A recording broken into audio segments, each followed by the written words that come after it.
Boa noite, pessoal. Como estamos? Tudo bem? Esperar os demais colegas irem entrando para a gente começar os trabalhos.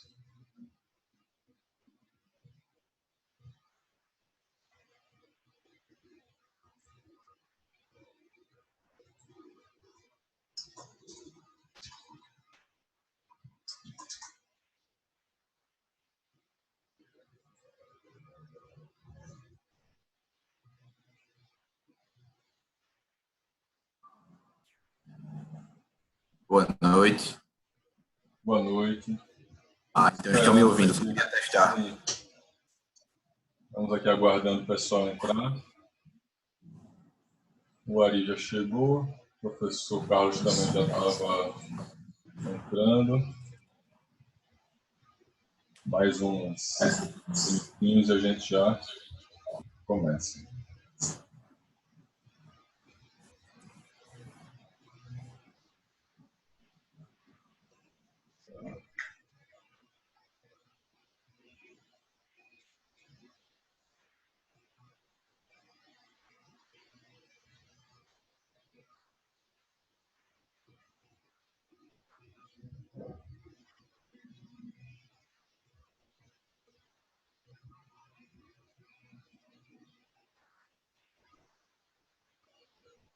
O professor Carlos entrando.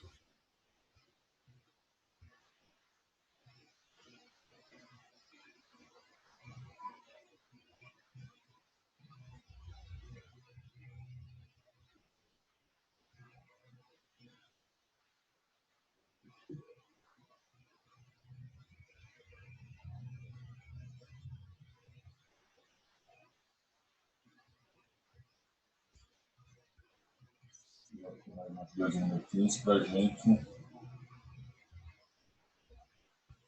Fábio perguntando se tem som. Vocês estão me ouvindo, Henrique? O Henrique está me ouvindo? Tá, o Fábio, o professor Fábio também está me ouvindo? Acho que o professor Fábio não está me ouvindo. Ele não está respondendo.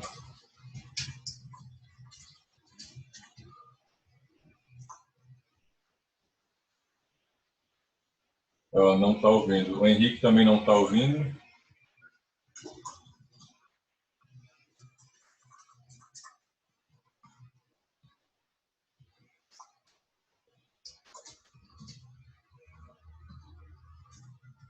Dê uma olhada aí.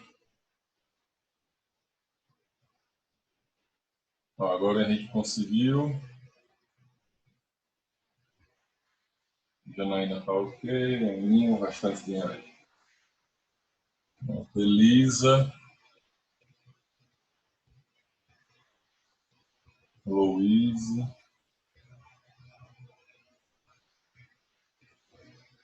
Já estamos com 11 colegas. Professor Belson. Alô? Oi, eu ouvi alguém falando.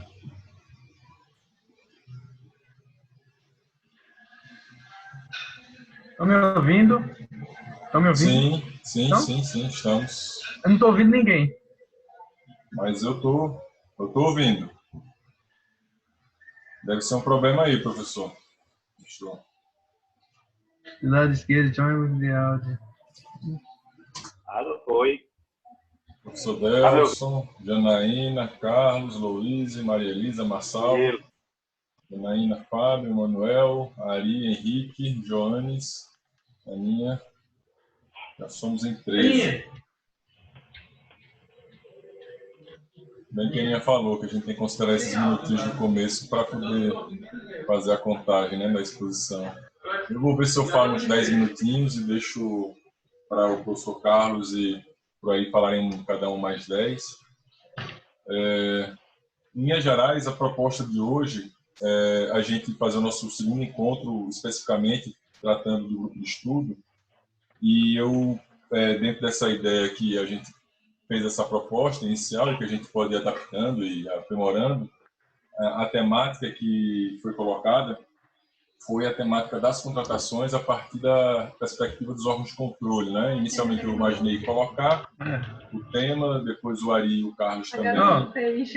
Aqui eu coloquei. Estão me ouvindo? A gente está ouvindo, só que eu Cadê vou...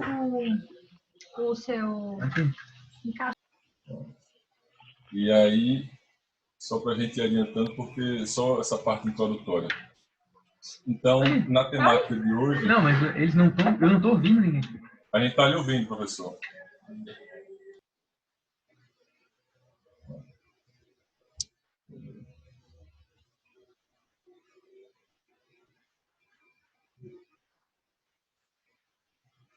E na temática, na proposta de hoje, então, é falar um pouquinho do controle na perspectiva das contratações, das repercussões que isso teria.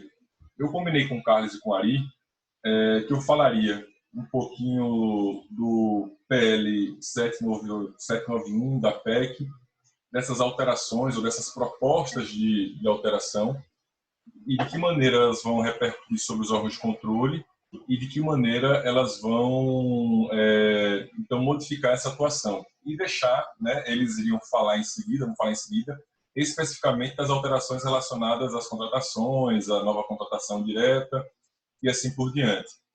Então eu vou me policiar aqui para ver se eu falo 10 minutinhos e depois eu já passo para eles falarem. E aí a gente deixa no segundo momento, na segunda reunião, para quem quiser fazer pergunta, para quem quiser tirar alguma dúvida, debater, né, deixar a conversa fluir mais. Então, a proposta do grupo é essa, a gente sempre trazer textos, temas, ter os expositores falando do texto, da percepção que eles têm em relação àquela temática, e depois a gente ter um debate no segundo momento, e ao final disso a gente apresentaria um paper, né, uma ideia, um arrazoado nosso quanto a isso. Esse paper seria apresentado somente após no próximo encontro. O Marçal pergunta: perguntas e ponderações poderiam ser via áudio ou pelo chat? Nessa primeira reunião, Marçal, nesses 40 minutos iniciais, o ideal é deixar os expositores apresentarem. Vocês podem fazer algumas pontuações no chat, eu vou olhando aqui, a gente vai falando. Mas se a gente abrir o áudio para todo mundo, o Zoom é um pouco complicado, porque a gente perde um pouco o controle. Então, qual é a minha ideia? Veja, gente, é uma sugestão, tá? Se vocês acharem que a gente pode fazer de outra maneira é melhor, mas a minha ideia é deixar a exposição agora. Logicamente, se for alguma coisa que você pode falar no chat, eu dou uma lida e já tento complementar. E na segunda parte, aí a gente daria a palavra para cada um de vocês. E aí, de que maneira a gente faria isso? Quem quiser falar, deixa lá, olha, eu tenho uma pergunta, eu quero falar, e aí eu vou lendo lá no segundo horário aqueles que querem falar e falando, a palavra está com o Marçal. Aí eu deixo todo mundo no mudo, só abro o microfone do Marçal, depois abro da Janaína, porque não rola aqui um debate com 2, 3 falando ao mesmo tempo, a gente não vai conseguir entender. Aí a gente tenta fazer dessa forma. Vamos lá, então. Então, falando um pouquinho especificamente do que eu vi aqui, com relação a essa temática. Larissa, veja só, o pessoal está ouvindo, deve ser um problema no seu computador. O seu Fábio também estava com essa dificuldade no áudio. Se a moça não está ouvindo, não adianta falar, né? Veja aí, o pessoal está ouvindo. Eu vou até pedir para a Aninha ficar monitorando o chat e respondendo o pessoal que for entrando, porque aí eu vou tocando aqui, senão eu não vou... Isso, né? Manuel já está ajudando ela. Beleza, Manuel, Marçal já dão essa força aí. Tá, deixa eu voltar aqui para pegar o fio da meada. Então, o que acontece? Em relação às contratações, a gente teve, no primeiro momento, a gente teve várias discussões, vários projetos de lei que querem, nesse contexto da Covid, alterar a forma como o controle é feito. Quando eu peguei os textos para tratar dessa temática, eu trouxe o PL 791, porque ele tinha acabado de ser divulgado assim, na mídia, como uma proposta voltada à modificação dessa temática. A gente viu que da semana passada para agora veio a PEC, que também traz outras questões, mas eu queria falar um pouquinho desse PL, porque eu acho que esse PL ele ainda não morreu, digamos assim, ele ainda tem algumas questões que poderão repercutir. Depois eu falo um pouquinho da PEC e falo de que maneira isso poderá ensejar alguma alteração ou alguma repercussão em relação à temática do controle. Então, vamos lá. O PL, o que são esses aspectos principais e que eu tinha mandado para vocês? Ele buscava criar um Comitê Nacional de Órgãos de Justiça e Controle, e nesse comitê a gente teria a participação de vários atores, digamos assim. A gente teria a participação do... Deixa eu liberar aqui o Edson, que chegou, e o Carlos. Chegaram lá. É isso aqui, depois eu vou ter que monitorar com a Aninha. Eu vou ver se eu consigo colocar a Aninha como...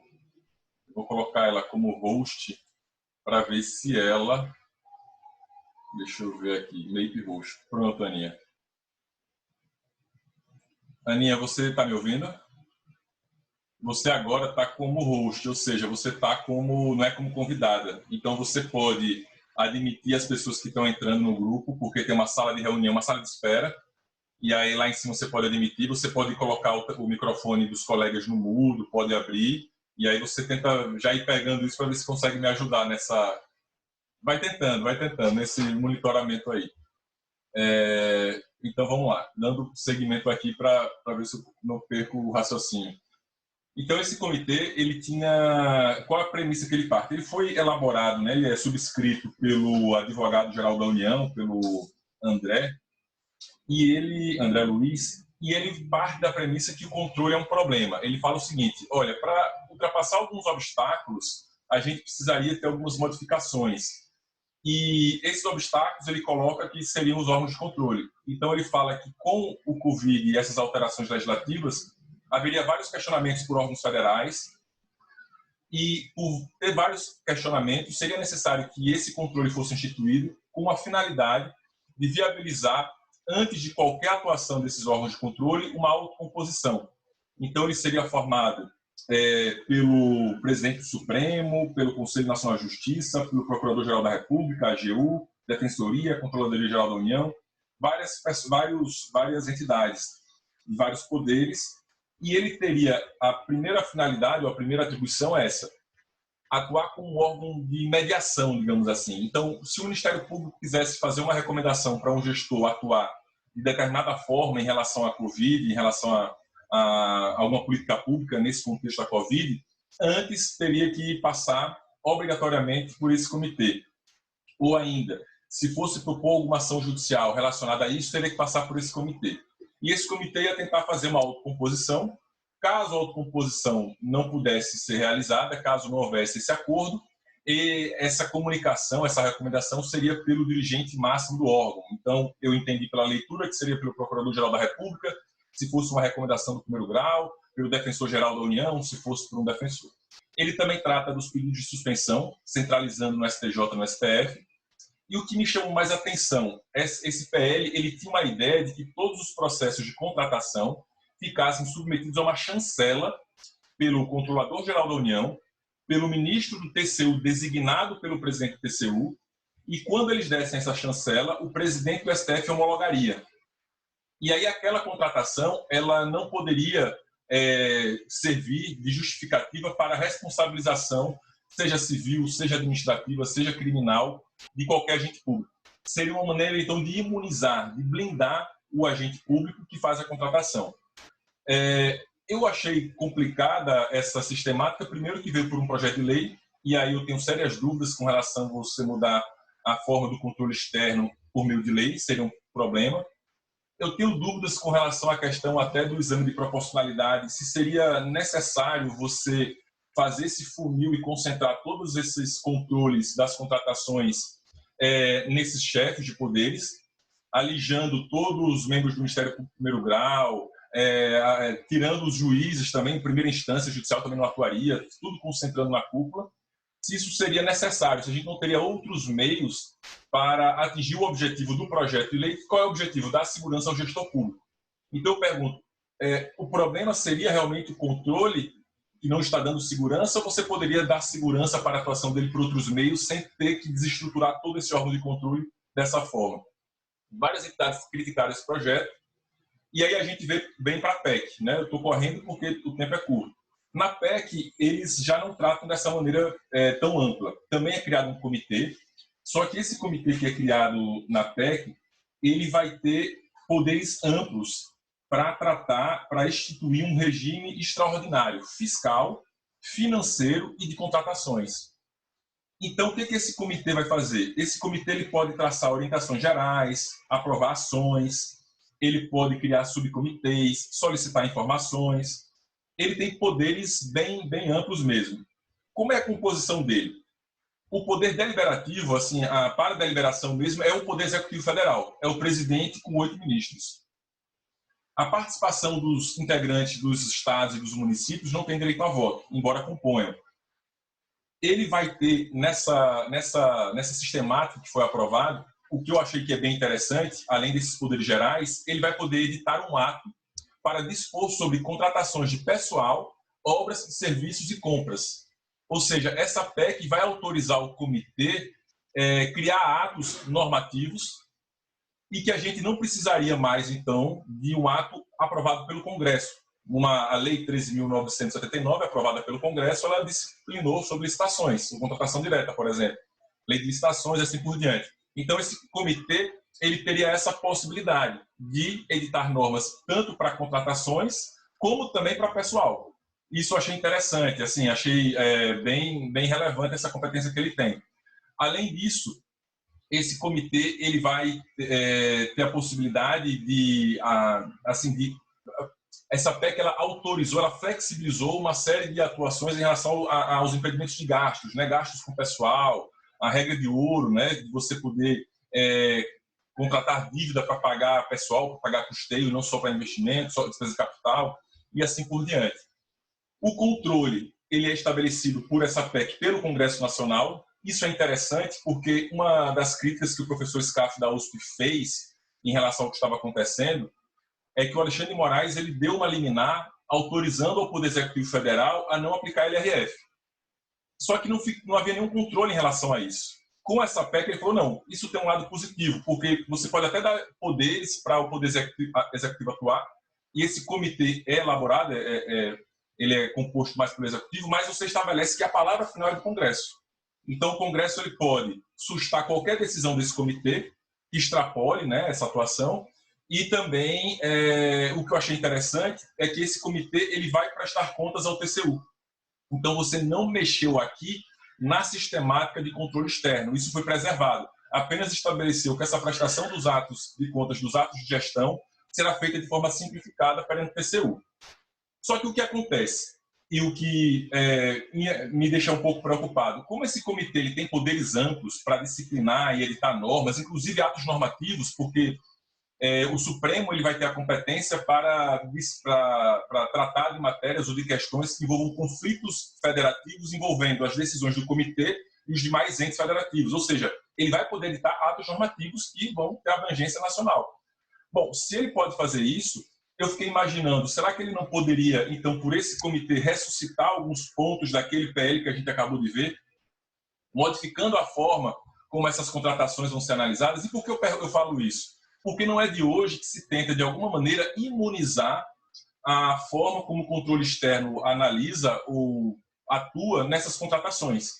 A gente teve na lei de introdução, e eu já estou encerrando aqui para passar para os colegas, a gente teve na lei de introdução o erro grosseiro, que já restringiu, só que vamos lembrar que no parágrafo 1º queria-se deixar lá que você não consideraria como erro grosseiro fundamentar a sua atuação em jurisprudência minoritária e até mesmo em doutrina minoritária.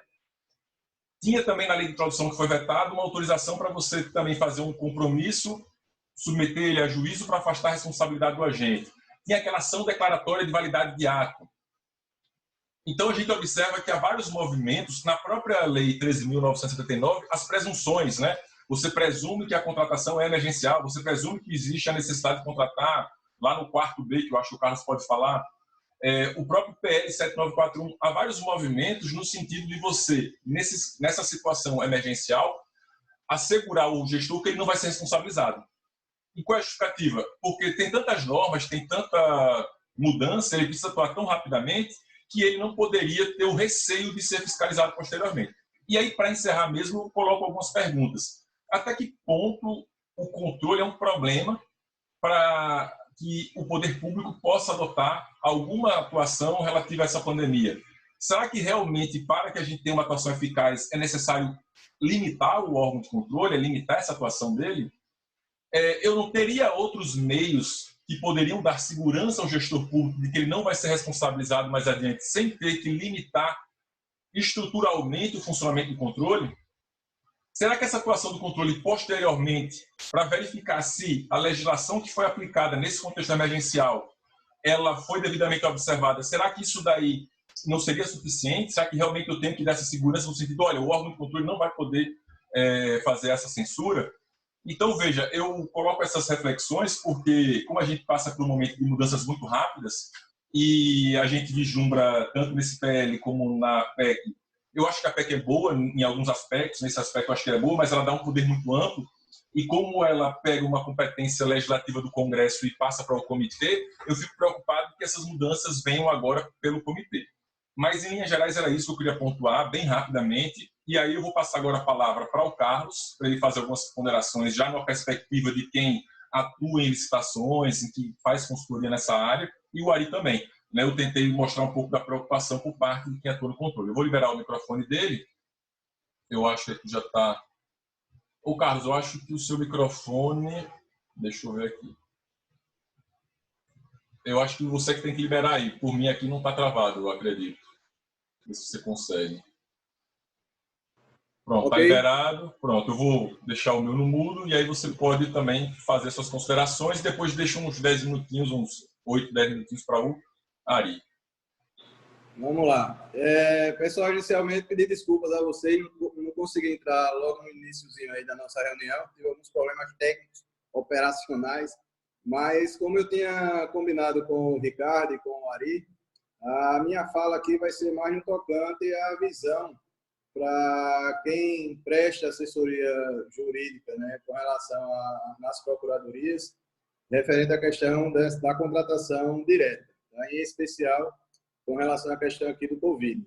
Eu vou tentar ser bem resumir muito aqui a minha fala, porque o tema é bastante extenso, mas uma primeira situação é quanto à fala do Ricardo, né? Por exemplo, essa limitação que se tem com relação ao controle externo, né? Eu acho que, às vezes, o que falta, Ricardo, estou dando a visão por parte de quem está do lado de lá, né? Na gestão. Eu acho que, às vezes, falta um maior norte de recomendações por parte dos órgãos de controle externo no tocante às diversas contratações. Tá? Por quê? Às vezes, a gente vê uma insegurança por parte de quem é gestor, porque, por exemplo, a nível de TCU mesmo, não sei se os colegas que trabalham aí com gestão concordam comigo ou não, mas a gente vê decisão para todo o gosto, né? Todo tipo de situação a gente verifica decisões do TCU, né? Então, por exemplo, fazendo inicialmente uma análise com relação à questão da própria lei. A lei ela foi uma lei bastante explicativa e até de fácil operacionalização com relação ao gestor, ao meu ver. Eu acho que foi uma das legislações mais enxutas, vamos dizer assim, e diretas no tocante à possibilidade e de como deveria se fazer em caso de contratações emergenciais.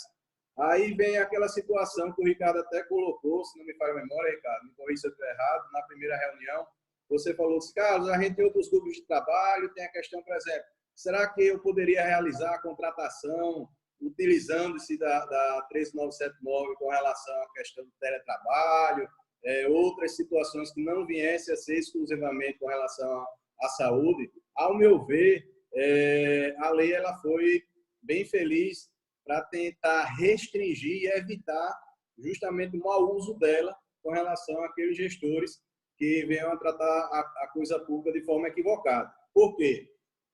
Ela é muito taxativa no tocante quando ela diz lá serviço, inclusive de engenharia, insumos destinados ao enfrentamento da emergência da saúde pública de importância internacional decorrente do coronavírus. Então, se houver a necessidade da aquisição de bens e serviços referente à questão do combate ao coronavírus, as políticas de combate ao coronavírus, eu acredito que haveria sim a possibilidade, tá? Desde insumos diretos com relação à saúde pública, né?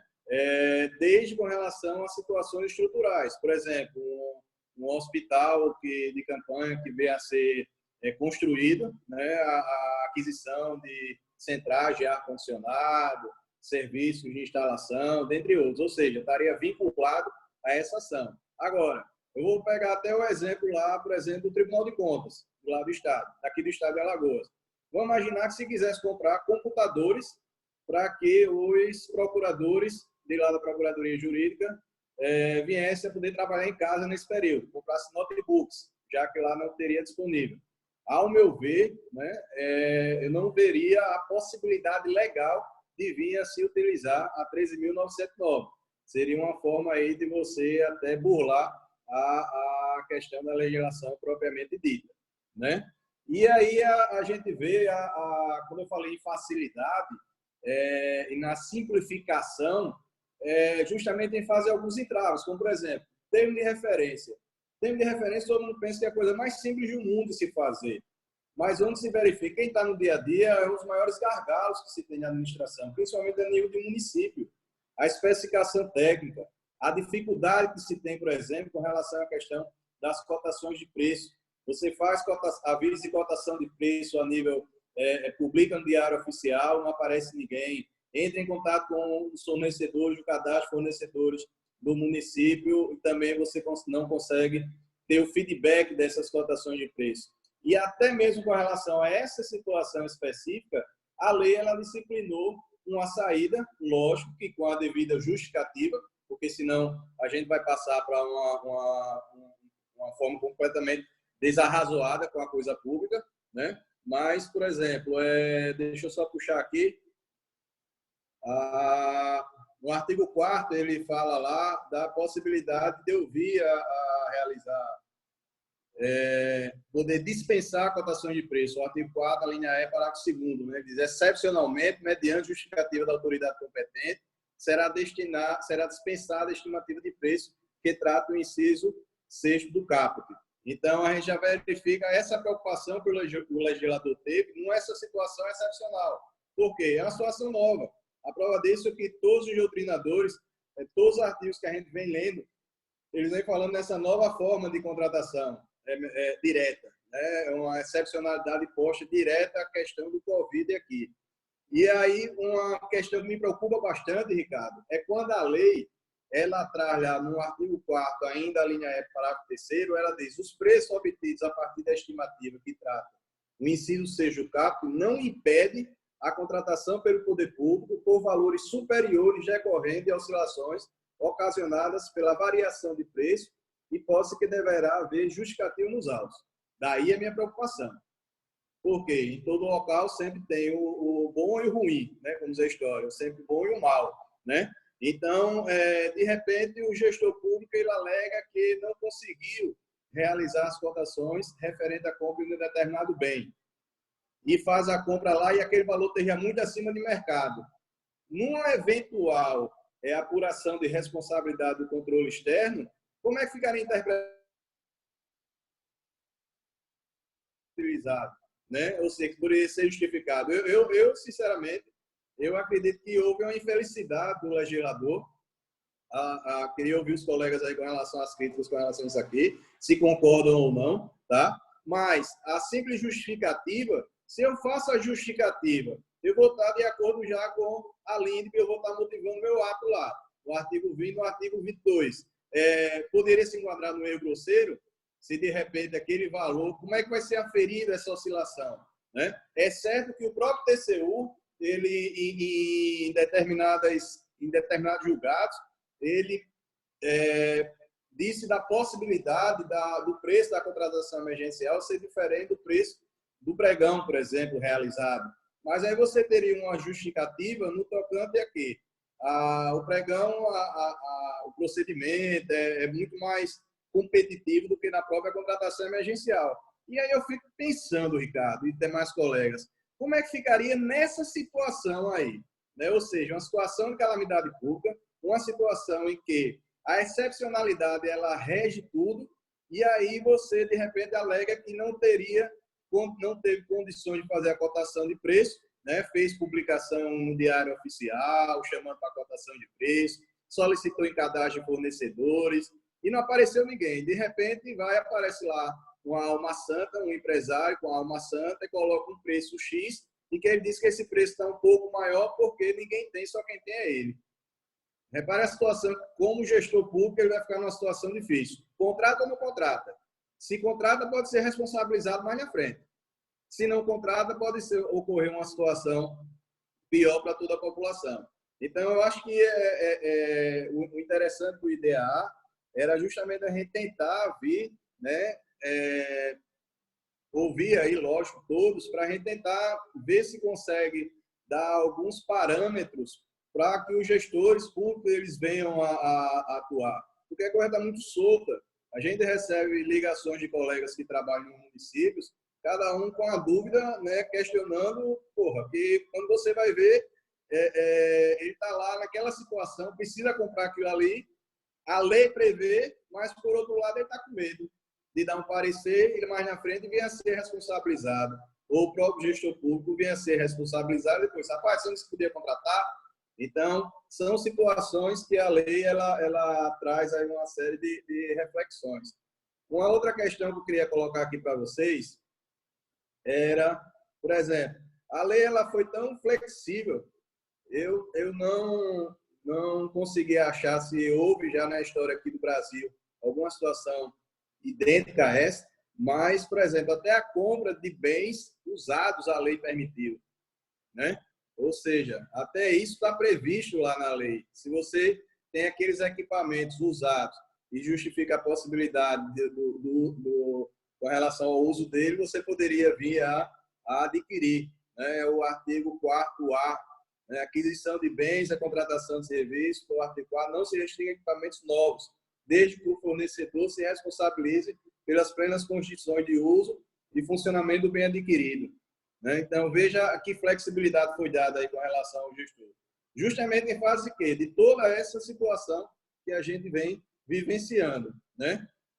E aí, o Ari ele vai falar da parte do contrato, mas só outras situações que a gente já chegou a abordar até naquele videozinho que a gente fez lá com o IDA, mas é a possibilidade do aditivo contratual, né, dos 50%, a possibilidade da CND federal ela está vencida, tendo em vista a prorrogação do prazo de validade dada pela própria Receita Federal, né? Então, tem essa facilidade.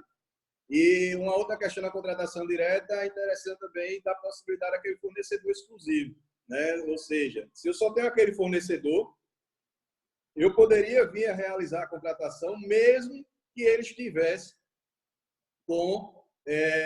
na situação negativa, né? Ou seja, estivesse no cadastro inadimplente, estivesse com uma declaração de inidoneidade, né? Ou tivesse suspenso o seu direito de licitar.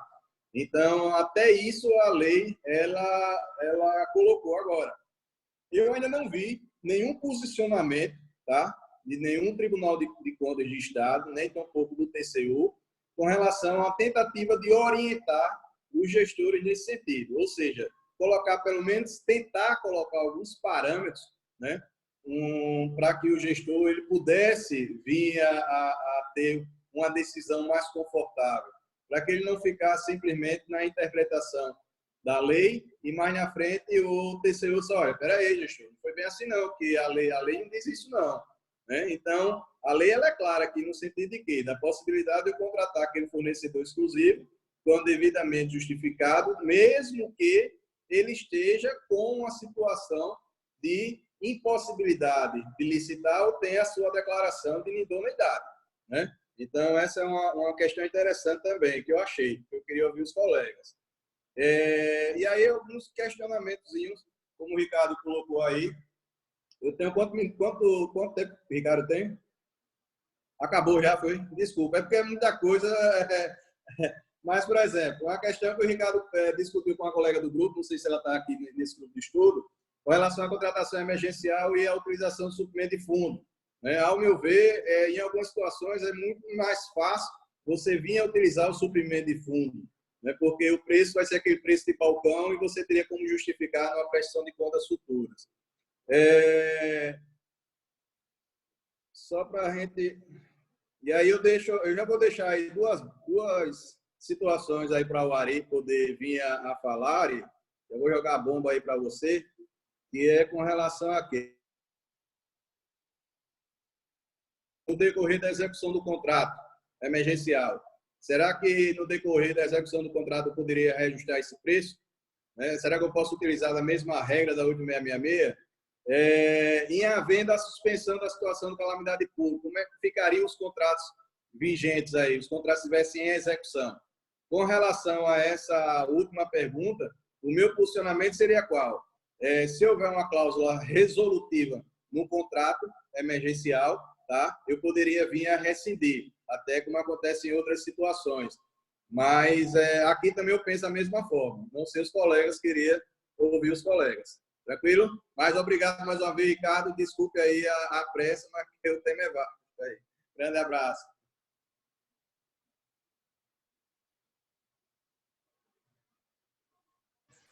Pronto, passa logo a palavra para o Ari. Eu vou aqui ver o microfone dele. Está liberado aqui. Ari, é só você liberar o seu. Por aí você já consegue. Pronto, já pode falar. Boa noite, meus amigos. Eu sugiro até que a gente libere o segundo link, que eu só tenho aqui 2 minutos e 35 segundos. Não, você vai no segundo link, já está lá no WhatsApp. É só assim que fechar aqui, lá no WhatsApp tem lá já naquela... Eu mandei para todo mundo no pessoal. Tem lá os dois. Aí você complementa lá. Então vamos lá. Dentro dos materiais que foram enviados aqui para o grupo de estudos, para a gente debater os temas hoje à noite, ficou aí dividida essa parte dos PLs, né, que o doutor Ricardo já falou, da Lei 13.979 também, que o doutor Carlos também já expôs, e a parte de revisão de contratos e alguns requisitos relacionados à fiscalização desses contratos, né? O que a gente, antes de começar a nossa fala aqui, a gente precisa chamar a atenção. Algumas respostas, as perguntas que o Carlão fez aqui, e eu digo Carlão porque é meu sócio, meu amigo, eu tenho essa prerrogativa de o chamá-lo assim, e não existe consenso entre os doutrinadores com relação a essas respostas, por incrível que pareça. Nem com relação ao tema que eu vou propor aqui, porque o que a gente mais conseguiu constatar é que dentro o direito administrativo ele não conseguiu acompanhar, ele não estava preparado para uma situação como essa.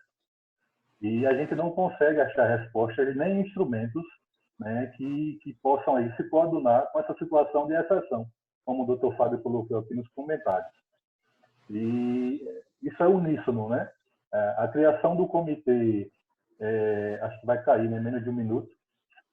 Bom, a criação do Comitê Nacional dos Órgãos de Justiça e Controle, que o doutor Ricardo falou, tinha uma parte lá do PL que trazia a possibilidade de conciliação ou mediação dos conflitos decorrentes das decisões que envolvessem essas contratações emergenciais, enfim. Mas, de modo resumido, a gente ainda não tem uma solução, nem o direito administrativo estava preparado para isso. E dentro daquilo que a gente vai falar, das revisões dos contratos, não é diferente, porque a Lei 8666/93, ela só dispõe de alguns instrumentos, por exemplo, a supressão de até 25% do valor inicial do contrato, a suspensão desses contratos pelo prazo de até 120 dias, ou aplicação de outras sanções. Então, vejam que a gente não tem muitos instrumentos dentro daquilo que a gente vai enfrentar agora, né, a parte da visão do gestor, como é que a gente vai lidar